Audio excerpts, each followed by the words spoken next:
হে guys, good afternoon. Dipsharmi লাইফস্টাইলে সবাইকে স্বাগত জানিয়ে নতুন একটা ভিডিও শুরু করলাম। কেমন আছো সবাই? আশা করছি অনেক ভালো আছো, সুস্থ আছো। আর আমিও ভালো আছি, কালকের থেকে একটু ভালো আছি, কারণ জ্বরটা কমেছে, তবে পুরোপুরি কমেনি, হালকা হালকা জ্বর আছে। তো আজ তো দশমী, তো ঠাকুর যেহেতু এখনও ভাসান হয়নি, তাই বিজয়া দশমীর প্রণাম আমি তোমাদেরকে এখন জানাচ্ছি না, কারণ দেখতে দেখতে পুজোটা আসলে আর চলে যাচ্ছে, মানে মনটা অনেকটা খারাপ লাগছে। যাই হোক, চলো, দশমীর অনেক শুভেচ্ছা আর ভালোবাসা সবাইকে। তো এখন আর কি স্নান করে এসেছি, আর স্নান করে এসে আমি ভাবলাম চলো ব্লগটা স্টার্ট করা যাক। সকাল থেকে আর ব্লগ স্টার্ট করা হয়নি, ভাবলাম তাহলে এখন থেকে ব্লগটা স্টার্ট করা যাক, তাই আর কি ব্লগটা স্টার্ট করলাম। আর এখন হচ্ছে রেডি হব। তো রেডি হওয়ার জন্য তো একটু সময় লাগবে, অলরেডি 3টে বেজে গেছে। তো চলো, তার আগে আমি একটু আলতা পরবো, তো সেটা তোমাদের সাথে শেয়ার করব, কারণ মাকে তো বরণ করতে যাব, অষ্টমী দিন পড়া হয়নি, আজকে সময় আছে যখন পরে নিয়ে শাশুড়ি মা বললো। চলো, তার আগে তোমাদের একটা জিনিস দেখাই, দাঁড়াও। দেখো শাড়িটা আজকে পরছি আমি, বাইরে বৃষ্টি কাদা জল কাদা হয়ে যা অবস্থা। চলো, টাটারা, এই দেখো নতুন বউয়ের মতন আলতা পরে চলে এসেছি। আর দেখো আলতাটা তো সেভাবে পরা হয় না, তবে পরার পর দেখছি পাগুলো কিন্তু বেশ সুন্দরই লাগছে, তাই না? বলো, তোমরা বলো, জানিও কমেন্ট করে। তো ফাইনালি দেখো রেডি হয়ে নিয়েছি। দাঁড়াও, এই যে শাড়ি পরে নিয়েছি, কিন্তু শাড়ির আঁচলটা প্রচণ্ড বড় হয়ে গেল, এত ফসকে ফসকে যাচ্ছে সে আর বলার মতো না। এই যে লুকিং, দাঁড়াও ব্যাক ক্যামেরায় দেখাচ্ছি ভালোভাবে।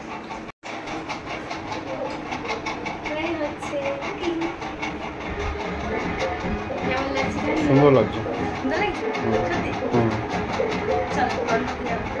ঘরের সামনে পুজো হলে কি হবে জানো তো, এই দশমীর দিনটাতে মনে হয় কি যে বিকেল বেলাতেই যাব সব শেষে বরণ করতে। কারণ কি বলো তো, এই যে বিকেলবেলা এই সময়টাতে না পাড়ার প্রত্যেকে আসে, মানে অনেকটা ভিড় হয়, আর সবাইকে নিয়েই কিন্তু ঠাকুর বরণ করতে ভালো লাগে।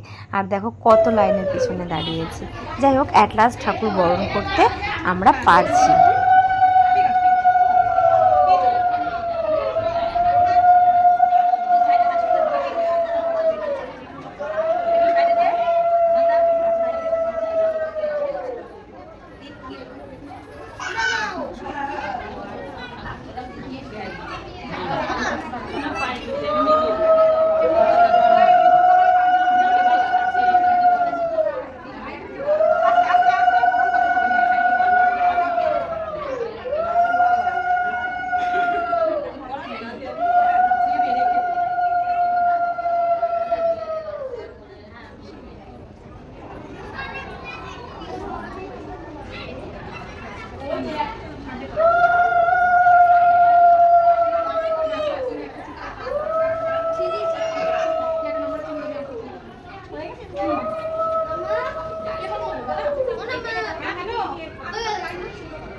এবছর যে মাকে বরণ করতে পারবো, সত্যি এটা আমি ভাবতে পারিনি।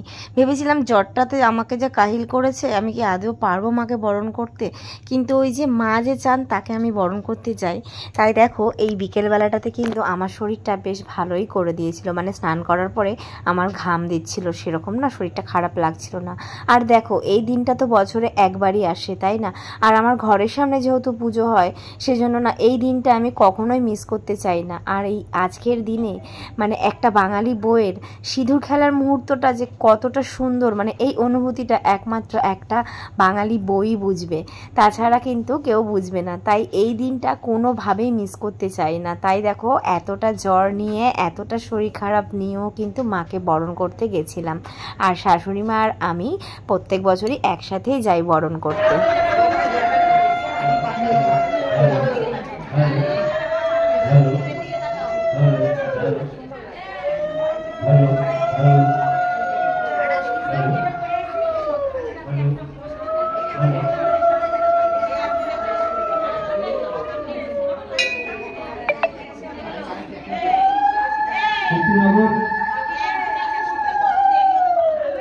কীর্তিনগর জনকল্যাণ সমিতির পরিচালনায় প্রতি বছরের ন্যায় এবছরও আমরা প্রভৃতির উৎসব একটি মা দুর্গার আরাধনায় ব্রতী হয়েছি। আজ দশমী শুভলগ্নে আমাদের মাকে বরণ করব চলছে। এখানে যারা মাকে বরণ করতে আসেননি, তারা অতি শীঘ্র এসে মাকে বরণ করে যাবেন। আর কিছুক্ষণের মধ্যেই আমাদের প্রতিমা তো মা দুর্গাকে বরণ করে এবার একে একে সবাইকে বরণ করে নিচ্ছি। তো তোমরা তো দেখতেই পারছো, মানে মা দুর্গার পর অসুর বাবাকে বরণ করা হয়েছে, তারপর এইদিকে মা লক্ষ্মী, আর এদিকে হচ্ছে মানে কার্তিক। তো এনাদেরও আস্তে আস্তে বরণ করে নিচ্ছি। আর এই যে এখানে চলে এসেছি আমাদের গণপতি বাপ্পাকে বরণ করতে। আর এই যে গণেশের দেখো না সুরটা কত বড়, আর আমার এই যে সিঁদুরটা দিতে না গণেশের সুরে খুব ভালো লাগছিল।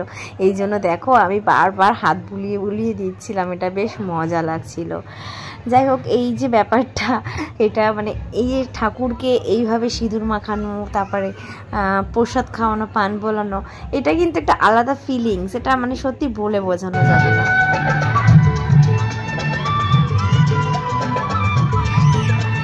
দেখো এইবার চলে এসেছে সেই স্পেশাল শুভ মুহূর্ত, আমাদের হিন্দু বউদের সিঁদুর খেলা।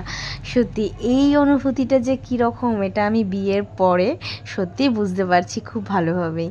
যাই হোক, মাকে বরণ করে এসে মার সঙ্গে সিঁদুর খেলে এসে তারপর কিন্তু ফার্স্ট আগে শাশুড়ি মাদের সাথে সিঁদুর খেলছি, তারপর কিন্তু আদার্স সবার সাথে খেলবো। এটাই আমি করে থাকি প্রত্যেক বছর, আগে শাশুড়ি মায়ের সাথে সিঁদুর মাখি, তারপর কিন্তু সবার সাথে সিঁদুর মাখামাখি করি। আর এই যে দেখতে পাচ্ছ, এই যে পাশে যে মাসিমাটাকে, এটা কিন্তু আমার শাশুড়ি মায়ের এটা বান্ধবী। তো চলো, পাড়ার দেখো সবাই কিন্তু আমরা একসঙ্গে এখানে সিঁদুর খেলছি। অন্যান্যবার আরও অনেকেই আর কি সিঁদুর খেলায় মানে যোগদান করে, কিন্তু এবারে না অনেকটা বেলা হয়ে গেছে, মানে অনেকটা বলতে পারো সন্ধেই লেগে গেছে, সে কারণে না সেরকম কাউকে আর কি পাওয়া যায়নি। যাই হোক, এরপর আর কি আমি চলে আসলাম সিঁদুরের বাটা নিয়ে বাড়িতে, এটা ঠাকুর ঘরে রেখে তারপর আমি যাব ওপরে।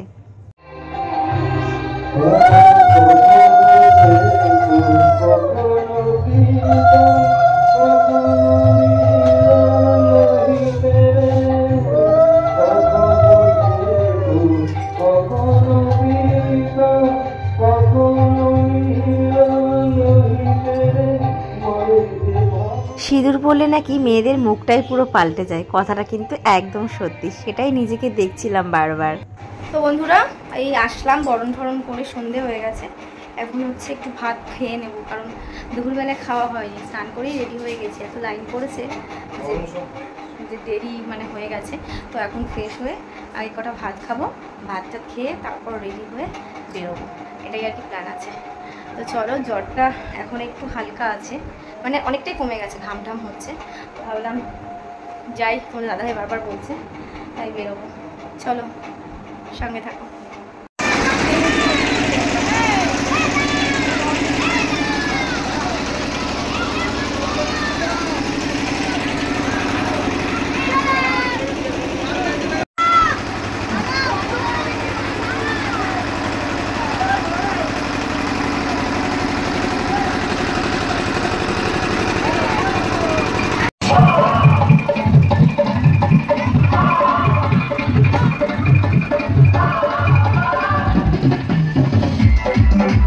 তো আমাদের ভাসান কিন্তু বেরিয়ে পড়েছে, আর আমরাও রেডি সেডি হয়ে বেরিয়ে পড়লাম।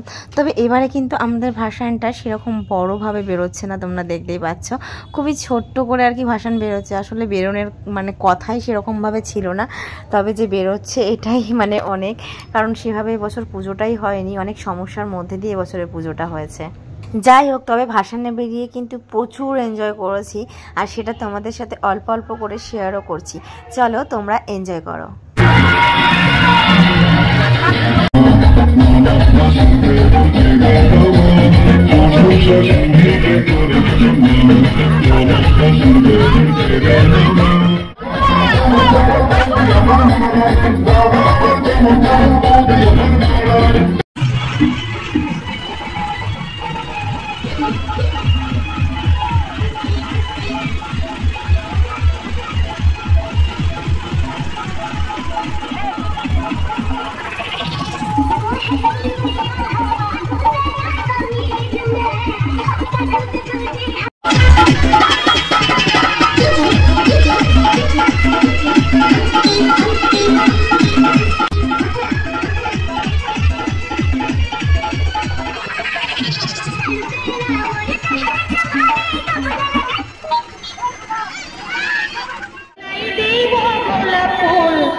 সোনারে নাই দিব গোলাপ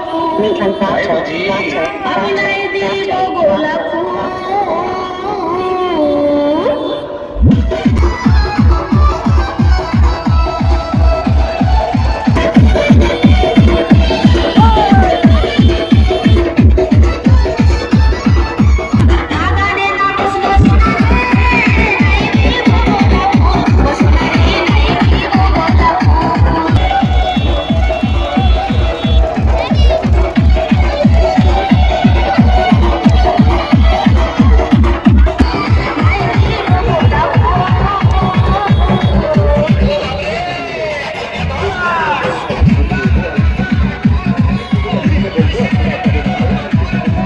জনকল্যাণ যুব কমিটি তাদের মাতৃ প্রতিমাকে নিয়ে আমাদের প্রতিমা নিরঞ্জনের পথে এই পথটি ছেড়ে যাওয়ার জন্য অনুরোধ করছি, না হলে কিন্তু আমাদের এই অনুষ্ঠান সম্প্রচারে বিঘ্ন ঘটতে পারে। সকল কর্মকর্তাকে বলবো একটু প্রবেশ পথটা ছেড়ে দিন।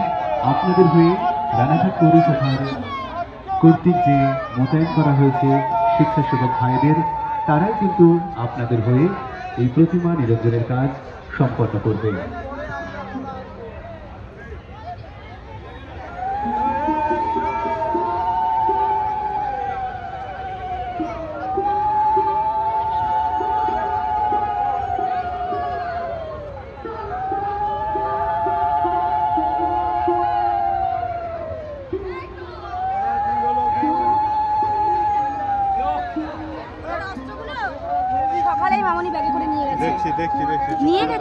আমরা যেহেতু রানাঘাটে থাকি, আর রানাঘাটে জানো তো কোনো গঙ্গা নেই, এখানে রয়েছে চূর্ণী। তবে আমাদের বাড়ি থেকে চূর্ণীর দূরত্ব কিন্তু অনেকটা বেশি, সে কারণে চূর্ণীতে আমাদের মা দুর্গাকে ভাসান দেওয়া হয় না। আমাদের বাড়ি থেকে একটু দূরে একটা পুকুর রয়েছে, যেটাকে আমাদের বলা হয় শীতলা তলার মাঠ বা পুকুর। ওখানেই কিন্তু সমস্ত আমাদের এখানের মানে এই রানাঘাটের এপারে যত ঠাকুর আছে সব কিন্তু এখানে ভাসান দেওয়া হয়। আর ওই দিন কিন্তু এই মাঠে দারুণ বড় মেলাও বসে, তোমরা তো দেখে বুঝতেই পারছো, পরে তোমাদের সাথে শেয়ারও করব। যাই হোক, আমাদের মা কিন্তু এই মাঠে আর কি ঢুকে গেছে। এবার আর কি মাকে 7 পাক ঘোরানো হচ্ছে, মানে যেহেতু আর কি বিসর্জন দেওয়া হবে। তো এই সময়টা সত্যি মনটা অনেক খারাপ লাগছিল যে পুজোটা আসলো আর চলে গেল। আর এবারে তো আমি বুঝতেই পারলাম না পুজো কীভাবে আসলো কীভাবে গেল। বিশ্বাস করো, অনেক প্ল্যান ছকেছিলাম যে অনেক দূরে দূরে ঘুরতে যাব, মানে কলকাতা, কল্যাণী, এগুলো আমাদের প্ল্যান ছিল। আমরা গাড়ি ভাড়া করেছিলাম, পাস পর্যন্ত নেওয়া হয়েছিল, কিন্তু এই যে জ্বরটা আমার সব মাটি করে দিয়েছে। আর দেখতে পাচ্ছ এখানে কত লোক এখানে এসেছে।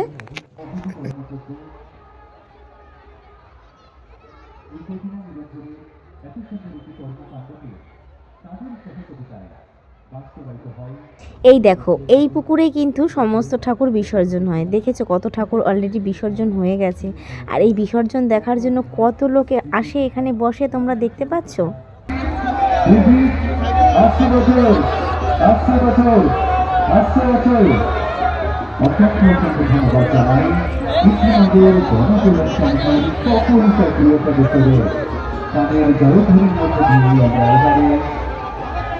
মাকে বিদায় জানাচ্ছি কৈলাসের কাছে। মা ছিলেন সুস্থিতি, মাকে আমরা দিয়ে দিচ্ছি।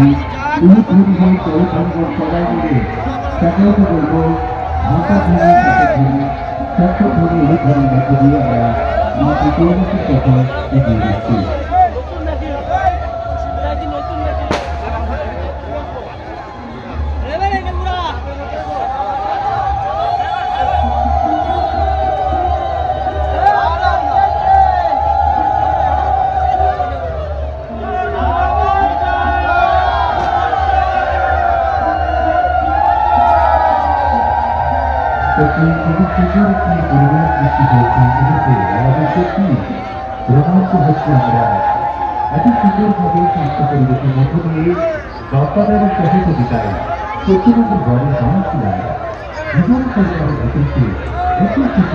মায়ের সাথে সাথে আমাদেরও আনন্দের বিসর্জন হয়ে গেল। আবার একটা বছরের অপেক্ষা। আবার এসো মা, ভালো থেকো, সবাইকে ভালো রেখো। সত্যি এই একটা বছর আমরা অপেক্ষা করে থাকি এই 5টা দিনের জন্য। আর মাকে দেখো 5টা দিনের জন্য বাড়িতে আসেন ঘুরতে 5টা দিন কিভাবে কাটিয়ে তারপর চলে যান। পুরো হাতে গোনা 5টা দিন, এর থেকে বেশি মা থাকেন না, কারণ তার স্বামী এই 5টা দিনের জন্যই তাকে বাপের বাড়িতে পাঠান। সত্যি ভাবলে কীরকম অবাক লাগে না? মন থেকে ভেবে দেখো তো, দেখবে অনুভূতিটা না অন্যরকম। সত্যি নিজেদের কথা মনে পড়ে যে দুদিনের জন্য অতিথি হয়ে মা আসেন নিজের বাবার বাড়িতে, আবার চলে যান শ্বশুর বাড়িতে। সত্যি এই সময়টা না অনেকটা মন খারাপ লাগে, মনে হয় যেন আবার আমাদের 365টা দিন অপেক্ষা করে থাকতে হবে এই মা কবে আসবেন তার বাপের বাড়িতে। সত্যি এটা যে কীরকম, মানে এটা আমরা ছাড়া, আমরা এই বাঙালিরা ছাড়া আর কেউই বুঝবে না। কি বন্ধুরা, ঠিক বললাম তো? কমেন্টে কিন্তু জানিও। যাই হোক, তারপর দেখো আমরা একটু মেলা ঘুরতে এসেছিলাম, আর এই মেলার এখানে এসে তোমাদের দাদাভাই ফুচকা খাচ্ছিল, কিন্তু আমি খাইনি, কারণ যেহেতু আমার জ্বর রয়েছে, টক খাবো না তাই।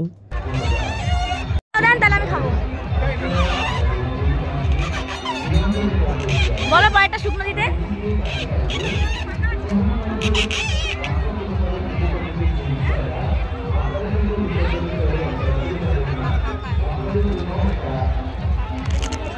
তারপর বাড়ি আসার পথে যেটা প্রত্যেক বছর করে থাকি, আর এবছরও সেটার কোনো ব্যতিক্রম নেই, দুজনে মিলে চলে এসেছিলাম আমরা মিষ্টির দোকানে। এখান থেকে মিষ্টি নেব, কারণ বিজয়া দশমীর পরে মিষ্টি কিন্তু মানে মিষ্টি মুখ কিন্তু সবার সাথে করতে হয়, তাই জন্য বাড়ির জন্য একটু মিষ্টি কিনে নিয়ে যাচ্ছিলাম, কারণ বাড়িতে গিয়ে মিষ্টি মুখ করিয়ে সবার আশীর্বাদ নেওয়া হয়। তোমাদের সঙ্গে শেয়ার করতে চলো।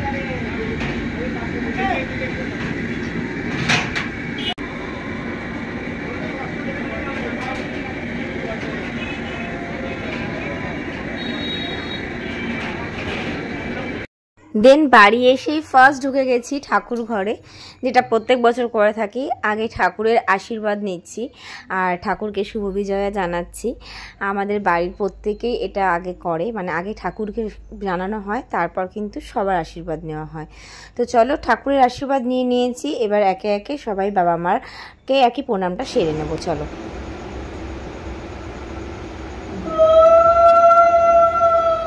নাও, নতুন বউ বাড়ি আইছে, আশীর্বাদ দাও।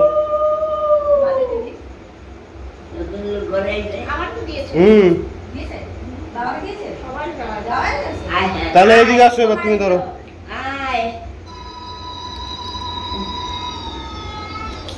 বাবা ভিডিও করছে।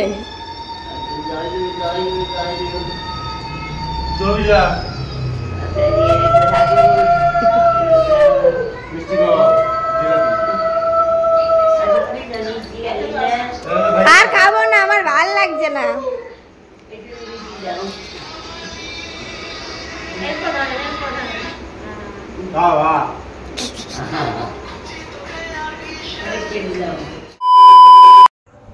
তো বন্ধুরা, বাড়ি এসে দেখলে তো নিয়মকানুন যেগুলো ছিল সেগুলো সেরে ফেলেছি, আর এখন ফ্রেশ হয়ে নিয়েছি। আবার আমার জ্বর আসছে, জানো, জ্বরটা পুরো কমে গেছিলো, কিন্তু আবার গা গরম হচ্ছে, গা ব্যথা করছে। জানি না এই জ্বরটা আমায় কতদিন ভোগাবে। আমার দুদিন মানে কাল থেকে আমার কত কাজ, শাশুড়ি মারা বাড়ি থাকবে না, আমি জানি না কি করে সামলাবো, কেন আমার জ্বরটা কমছে না।